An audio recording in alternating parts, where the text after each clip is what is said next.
and of course, the smart money says that Russia's going to use the winter as they have used since prior to Napoleonic times to defeat the enemy. Of course, it was in reverse. That's where the enemy had invaded Russia. We understand that. So why would the winter be in favor of Russia when their own troops have to fight in that same weather going forward? Well, the Russian soldiers don't lack for proper clothing. They don't lack for heat. They don't lack for food. They don't lack for ammunition. They have been training very, very vigorously. And one of the reasons they've been waiting is that in southern Ukraine, down near Odessa and the southern part of the area held by the Russians, it still is not frozen. During the day, the temperature rises to about 34 degrees, and at night it falls to 20. In order for you to move effectively with thousands of armored fighting vehicles and wheels and so forth, it has to drop below freezing and stay there. Now, northern Ukraine is frozen, but the south is not. And they're waiting for that to happen. And they need 2 weeks of consecutive days of freezing temperatures in the south for the ground to freeze. Unbelievable. See, now we're talking with a man who commanded tank. How many tanks were under your command, Colonel? Well, we had 42 tanks, 42 Bradley infantry fighting vehicles, and 8 guns, 155 millimeter self-propelled cannon. What does and 1,100 men? That's what you commanded in. Well, that's what I led into battle. Yes, led into battle. You weren't sitting in a chair in the Pentagon. Yeah. What kind of tanks do the Russians have these days? Well, they have now put T-90s into the field. What we were dealing with at the beginning of this were a lot of tanks that had been sitting in essentially the equivalent of a used car lot. In other words, 7,000 old tanks. And the Russian troops were told when they went into Ukraine, if there's anything wrong with this thing, don't try to fix it. If it's damaged in combat, just get out, walk away from it. We'll give you another tank. They really did not bank on this major war. They thought there would be a negotiated settlement, remember? So now what has happened is that the T-90s are finding their way into all the Russian units, T-80s and T-90s. The T-90 is the best available that they've got, which is in most ways equal to or as good as an M1. Is it? Yeah, it is. And the advantage that the Russians have over us in the tank department is not so much in armament. Our armament is excellent. Our guns are excellent. Our problem is the engine. We have a turbine engine in the tank. And as most of your viewers understand, turbine engines were designed for use by jet aircraft. Well, we put a turbine engine back in the late 70s, early 80s into the M1 series tanks. And the turbine engine problem is that as long as it sits still and you've got the engine running, it burns as much as it does running when you're moving. In other words, whether you're moving or sitting still, you've got about 7.5 to 8 hours of fuel. That's it. So you tend to shut the tank down. Now, they built since 1990 an auxiliary power pack. They want to turn on while you're sitting still. But the problem with all of that is that you've got to shut that down, and then it takes a little time to crank up the turbine engine. So you have a very, very high fuel usage rate with the tanks, far higher than the Russians. And then secondly, the turbine engine burns at 1,000 degrees Fahrenheit. Oh, boy. It emits a thermal signature that can be viewed from low Earth orbiting satellites at 70 or 80,000 feet. You're talking about our M1s? Yes. And the Russians don't have turbine engines? No, they're using the traditional diesel engines. And they also have thermal blankets, which they put over their engine compartments in order to conceal the thermal signature. So our thermal signature stands out brilliantly. Very easy to find us. From the sky. Yes, all the way up into space. And that also makes you a brilliant target for anybody who wants to destroy you. Home of borders, language, culture, the Savage Nation. This is the most fascinating podcast I've ever done because as an expert, not only on military affairs, but also on tanks specifically, are the Russians going to be using tanks when they do their winter offensive, in your estimation? Of course, but you're going to see an offensive unlike what we saw, say, during the Second World War. You're going to see sensors that essentially encounter each other from the two sides, a sensor battle, if you will, both in space and on the ground.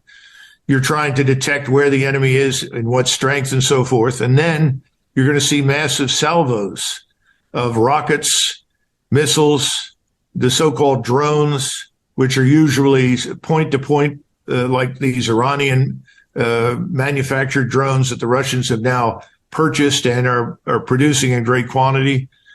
And then you also have loitering munitions. This is the sort of thing that flies around for a couple of hours at 4,000, 5,000, 6,000 feet, day or night, looks for targets, then dives on the target. Good God. And as soon as you begin this process and you find concentrations for targets, that's when you bring in the heavy rocket artillery, which is devastating, with thermobaric warheads, which we call fuel-air explosive, and incendiaries. They're using those right now in southern Ukraine near Bakhmut. Who is using them? The Russians. They devastated a town called Marinka, which was defended by Ukrainian infantry. They finally brought up this rocket artillery and essentially annihilated everything, which they can do. If you stand still long enough and you're unprotected, you're not armored up, and you can't drive away, you're a target. You'll be destroyed. So all of these things will be employed against us, and your armor that you're talking about, tanks and armored fighting vehicles, those will move in after you've been saturated with all these other systems and try to finish you off. In other words, they won't lead the attack with armor. They'll lead with all these rockets and artillery and missiles. What about the rockets we've given Ukraine, which are causing so much devastation on the Russian side? What are those? Well, that's our form of rocket artillery, and it's very accurate and very effective, but it's not nearly as devastating as some of the Russian systems because the warhead isn't as large. And we haven't been able to sustain the numbers of rockets, nor have the Ukrainians successfully protected the launchers. I think they're down to perhaps 3, 4, 5 launchers at this point, and they originally had many more than that, 30 or 40. Again, once you set up and you fire, you can be identified, which means that you've got to then immediately move away from where you were in order to avoid the salvo of missiles and rockets that follow you. Ukrainians haven't done that quite as well. But having said all of that, remember, most of these have been operated by so-called contractors, people from the West. Meaning CIA or special forces? Well, they could be British, they could be American, they could be any number of people, but they're quote-unquote contracted. Now, who pays for the contract? Probably some front company that may well be funded out of our black budget. Oh, God. Okay, that leads us to the most important point, which is, are we reaching the point of no return? Will this continue to escalate? Or will this winter offensive occur? And at what point will the Ukrainians sue for peace? Well, thus far, we've said that we are, quote unquote, backing Zelensky. And Zelensky's response to the Russians is very straightforward. First, you must withdraw all your forces from Ukraine. And then we're willing to sit down and talk to you. Yeah. So the probability of that particular action occurring is about 0. So under the circumstances right now, I'd say they may call for negotiations once it becomes unambiguously clear that everything's being destroyed. Their forces are in ruins. Their soldiers are dead or wounded or captured. Perhaps at that point they'll say something. But prior to that, I don't hold out much hope. I, too, agree with one thing that General Kellogg said. I would welcome President Biden's intervention, but not to prolong this insanity, but to end it and simply say, let's hold where we are right now and let's hold negotiations without preconditions. Right. That's the only thing that can possibly bring it to a halt. Kissinger, 101 odd years old, has been calling for peace. In my view, movement towards negotiations and negotiations on peace need to begin the next 2 months or so. The outcome of the war should be outlawed by them before it creates upheavals and tensions that could be even harder to overcome. They've called him senile, every name under the sun. But Biden, of course, is not senile. Anyone who calls for war is not senile. Anyone who calls for peace is senile or paid propagandist for Putin. I've never seen a time like this in all my years in America as an American, where madness seems to rule the land. I don't even hear anyone in the media other than a few people calling for peace. It seems they don't care or they don't know what could happen. And that leads us to the last question I have for you. Do you think Putin is bluffing, or would he actually use a nuclear weapon? I know it's a crazy question because we don't know. He's been very clear about the circumstances under which he would use a nuclear weapon. Which are? And he has said if his forces, his country are attacked by a state that uses a nuclear weapon, then he will respond. But he's made it very clear it's purely retaliatory. Now, one of the things that he did say, however, and I think this is worth noting, that just as we have early warning systems and we have surveillance systems in space, they are capable of detecting an imminent launch of a nuclear weapon against us or against them, in which case he reserves the right to strike. And I think he's just simply telling us, listen, don't think about going nuclear, because if we detect that, we'll act. I mean, he's not a fool. So I don't think we're going to do that. I have never believed that. I just do not see any evidence in this administration that anybody is calling for the use of a nuclear weapon. Yeah, but I look at these people in the State Department, if they're really calling the shots, and God only knows who is, they frighten me because none of them are military men.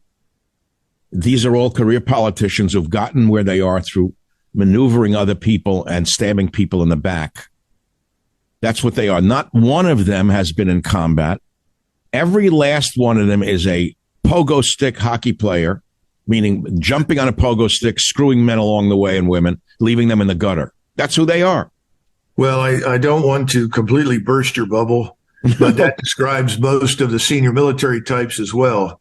I think the difference is that the people at the top, most of whom have never seen any real action either, at least understand that we are not in a position to wage war on the Eurasian continent against Russia. We don't have the supplies. We don't have the manpower. We don't have the depth strategically in terms of weapons and munitions. They know that. And I think that has been made clear to the Biden administration. I suspect that General Milley privately has made that clear and said that. Does the defense secretary know that? I would assume so. Now, I don't know much about Milley or the defense secretary. Are these combat veterans? Are these guys combat vets? No. No? No. Look, you've got to go back over the last 20 years and understand what you're dealing with. Over the last 20 years, we have been fighting insurgents. In other words, people with sandals and bed sheets and AKs and RPGs and command detonated mines. The people that have seen most of the action, to be blunt, are in your special operations forces, people that have actually conducted these raids in Afghanistan and Iraq. You have had limited exposure by perhaps 10, 12% of the force to some form of attack. Most of it is usually a mortar round that comes in on your location, a command detonated mine that goes off underneath your vehicle. That is most of it. If you look at the injuries to people, the last time I looked, it was about 87% of the people that had been severely wounded or killed were killed as a result of these command detonated mines that we call improvised explosive devices. So it's really, truthfully, in the most sincere sense of the word, a rebellion and insurgency by very weak opponents. We have not been fighting armies, air forces, and navies in the field. So the people at the top right now, the senior officers, don't have the experience of what I would call large-scale combat. They haven't had to face an enemy that was heavily armed against them. We have always had the advantage in firepower. General Milley is not a combat veteran? Not that I'm aware of. How did he get? What, he was just put in there as a... Well, most of them are not. I mean, only a fraction of people over the last 30 years have seen much action. Now, you'd have to ask him to tell you where he was in combat. When I say combat, I'm talking about someone who was in a direct fire battle and led soldiers in a direct fire battle. Most of the general officers that you're dealing with haven't. I know them personally, especially someone like David Petraeus. Has never been in that setting. He's never done that. Yeah, he came out just last week calling for an escalation, didn't he? Of course. Why? But he's part of the cabal. He's part of the status quo in Washington. Isn't he West Point? Yes, he graduated in 1974, 2 years ahead of me. And he was airborne, wasn't he? Yeah, sure. I mean, we're all No, I'm saying, but okay, yeah, but I'm just saying, West Point, airborne. Yeah. But now what? He's a consultant for Martin Marietta or something like that? Well, I'm sure he's got some connections there, but he has a very cushy think tank set up for him in New York City by some financial firm. I forgot the name of it. I see. I mean, this is the way the neocons reward the generals that do their bidding. He was on Fox last week, and I got nauseated and angry. Yeah. He was on the Human Mortadella show, Neil Cavuto. I call it Human Mortadella. Because a Mortadella would have more sense than what he was asking Petraeus, sitting there like a schoolboy, without any critical questions, no depth, no nothing. And Petraeus was going on as though this was just a discussion without consequences of human life. Well, and I said, how does this go? Yeah, I keep asking the same thing. When is someone going to ask the question, have we consulted? In other words, has our government decided to declare war? And if so, have we consulted the American people? Oh, no, we're the last to be consulted. I mean, we obviously all want open borders and 4 or 5 million illegal aliens coming in. We all want that. We've been asked, haven't we? So we're all sitting around watching the death of the constitutional republic and the death of our rights as citizens. And no one raises a single question. No reporter, just as I said about General Kellogg, the reporter never said, well, General, you're talking about all-out war with Russia. Have we declared war with Russia? If so, I've missed it. So is the president going to take the case to Congress and ask them to declare war on Russia? They probably would, given this. Well, they might, but I don't think they'd get what they wanted, because I think if anything woke up the sleeping American citizenry, it would be the threat of war with Russia. Well, because they're just afraid of being drafted, that's all. Maybe, but I also think if you go back to Obama, who wanted to introduce massive bombing against so-called insurgents and rebels on the ground and Assad and his regime in Syria, the American people woke up, and basically the phones ran off the hooks in Congress, and telegrams poured in and said, we do not want to be involved in Syria. And so President Obama withdrew. Stopped dead in his tracks. He sounds like an actual Democrat. So I think the same thing would happen with Biden. If all of a sudden he said, I'm going to Congress tomorrow morning and asking for a declaration of war against Russia, even though they have so successfully demonized Russia, its leadership and its people, as something richly deserving of extermination, even though they've done that, I think most Americans would say, wait a minute, we didn't sign up for all-out war with Russia. Michael Savage, a host like no other. You know, we saw, I know the time is short and it's holiday time, and just last week, Russian and Chinese ships were conducting drills in the East China Sea, and I saw the article. It was so deceptive. It said, Russian ships conducting drills in the East China Sea in the Jerusalem Post. So I read the article, and it was actually a joint exercise between Russia and China.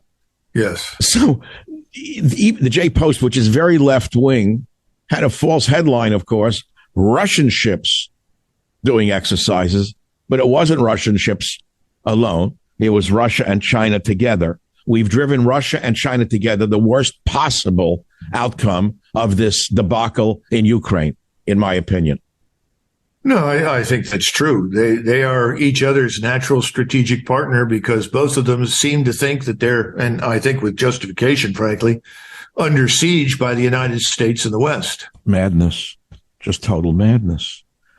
So Russia and China are natural adversaries, not natural allies, but we've brought them together through our belligerence and foolishness at the top. Would that be a fair assumption? Well, I'm not sure I would say natural enemies. They've had their differences, but the last time Russia was really at war with people from that region, they were at war with the Mongolian armies. And those Mongols were not Chinese. How long ago was that?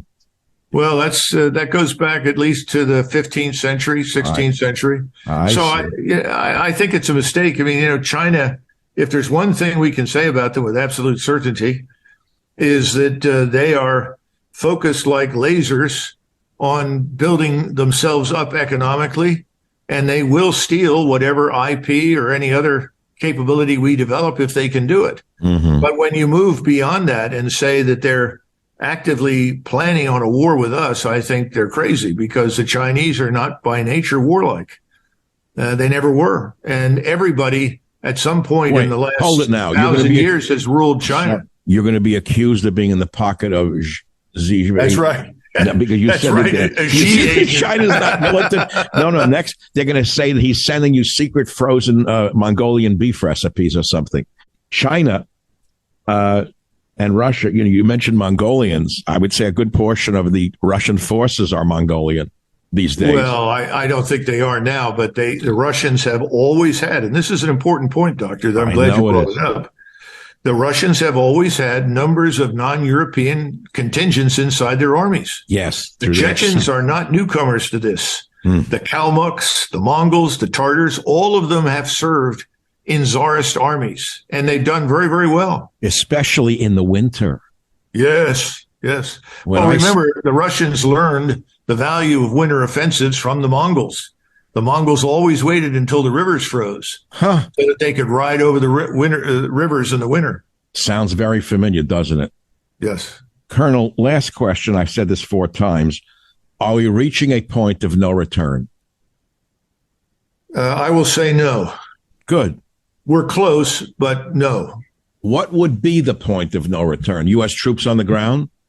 Oh, that's my greatest fear, that someone will make the miscalculation that the Ukrainians have been crushed and that we need to rush in and create some sort of safe zone in Western Ukraine for the remnants of the Ukrainian armed forces. Oh, God. And believe that the Russians will simply say, stop.